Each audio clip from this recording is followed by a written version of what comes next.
I would yield 2 minutes to the distinguished member of the Ways and Means Committee, the gentleman from Washington State, Mr. Reichert. Gentleman from Washington is recognized for 2 minutes. Thank the gentleman. Thank you, Mr. Speaker.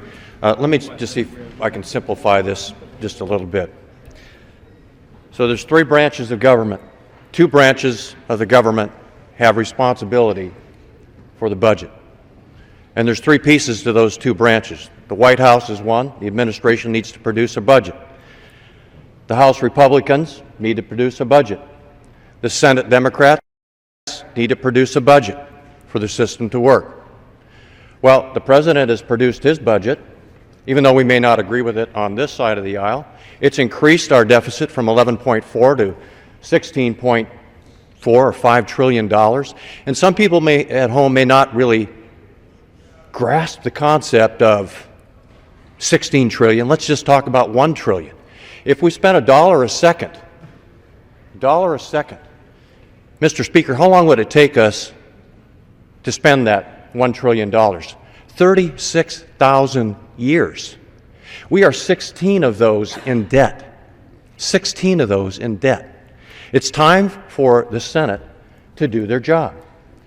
Now, even though Admiral Mullen has said our greatest national security threat is our deficit, and even though the Senate has raised their right hand and said and took an oath to protect and defend this great nation of ours and defend the Constitution, they still have not acted.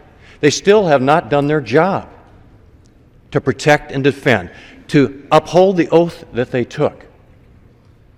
Even though Admiral Mullen has said, and I repeat, the national security is at great risk because of our $16 trillion deficit. Look, if you own a home and you have a $50,000 a year job, and you're making your payments on a car and a house, and you're thinking, great, things are going just fine.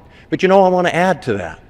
So I'm going to buy a new big screen TV. I'm going to put a pool table in. I'm going to buy 2 more cars.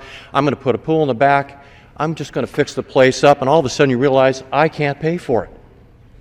So you have some options available. You have to raise revenue, so you go out and get 2 or 3 more jobs, maybe, or your wife goes to work, or your kids have to go to work. And that still doesn't meet your responsibilities. So you have to stop spending, right? Stop spending.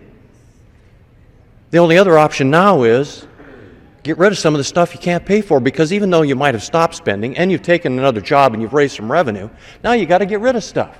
So let's get rid of the pool table. I yield an additional 15 seconds. Let's get rid of the pool table. Let's get rid of the big screen TV. We got to start cutting things. We need to stop spending. We need to stop spending in this country. The Senate needs to do their job. No budget,